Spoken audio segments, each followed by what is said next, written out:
aussi ancien président du Paris Saint-Germain de 73 à 78, c'est ça? C'est exact. C'était l'époque, c'est pour ceux qui supportent le club depuis longtemps, c'est une époque un peu mythique, un peu historique mais alors, cette époque-là est révolue. Bon. Maintenant, c'est le Qatar qui est aux manettes et qui a totalement d'ailleurs effacé l'histoire du Paris Saint-Germain. C'est l'un des reproches que vous faites aux dirigeants actuels. Justement, on va revenir là-dessus. Ce matin, j'ai entendu, parce que je suis un auditeur de RMC depuis longtemps, j'ai entendu Daniel Echter, l'homme qui a fondé le PSG et qui aujourd'hui en veut beaucoup au Qatar. Je n'ai jamais dit ça. Encore hier soir, qui a dit ça? Alain TV, non, tout le monde le dit. J'ai jamais dit ça.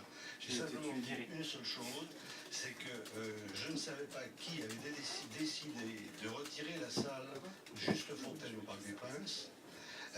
Mais comment peut-on faire ça quand on sait que Justo est une icône du football français et qu'il a été le premier entraîneur du Paris Saint-Germain. Et qui est toujours le recordman de buts en Coupe du Monde. Alors, moi aussi je suis dedans, parce que là, je dis que c'est pas normal.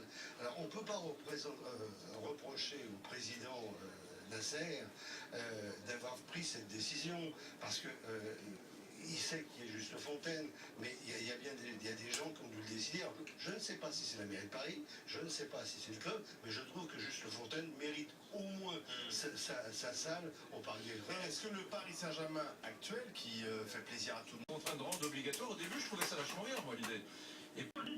C'est que de façon autorisée, si tu veux. Mais dans tous les cas, ce sont de mauvais arguments. Écoutez, à partir de 2016, regardez la pyramide des âges, on aura besoin d'importer de la main-d'œuvre si on veut du monde sur le chantier. Vous savez, là, le problème, on peut le retourner dans tous les sens.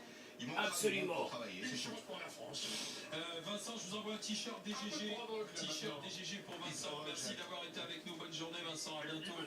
Merci, RMC, les grands. Attention, repli sur soi, c'est dangereux. Bonne musique, hein. De retour de Nevers, où il a déjeuné chez un auditeur hier, chez un ami de carrément brûlé. Eric, bonjour. Bonjour, merci. bien passé? Oui, très très bien. C'est un bon petit mercuret. Je t'avoue qu'on s'est laissé, on n'a pas repris la voiture tout de suite quand même. On s'est laissé un peu aller en demi-sieste. Tu sais, c'était assez agréable. Et c'était une belle expérience qu'on renouvellera. Aujourd'hui, on va parler des complémentaires santé. Parce que je reçois un type qui a fait une enquête, un livre absolument extraordinaire, et qui me révèle, moi je savais pas, qu'en vrai, la majorité des Français n'ont pas besoin de complémentaires santé. On n'a pas besoin. Parce qu'en fait, ça rembourse quoi dans la plupart des cas? Le ticket modérateur, c'est-à-dire 5 € chez le généraliste. Bon, et rien d'autre. Donc, alors, quand ça on coûte fait cher. l'addition de toutes les cotisations de l'année, il faut aller chez le médecin vraiment 2 fois par semaine pour vraiment rentabiliser le truc.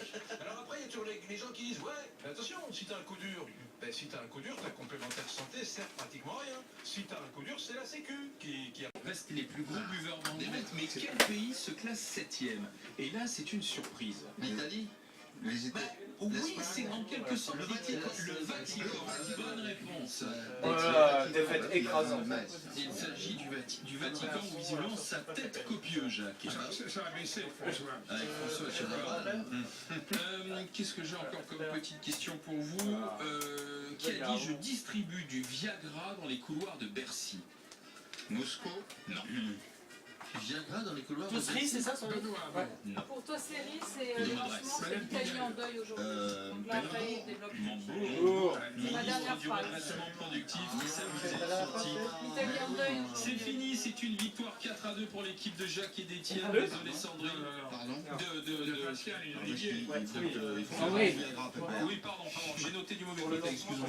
Tu as raison, 4-2, bravo, bien joué Sandrine, c'est lui qui avait gagné. Mais oui,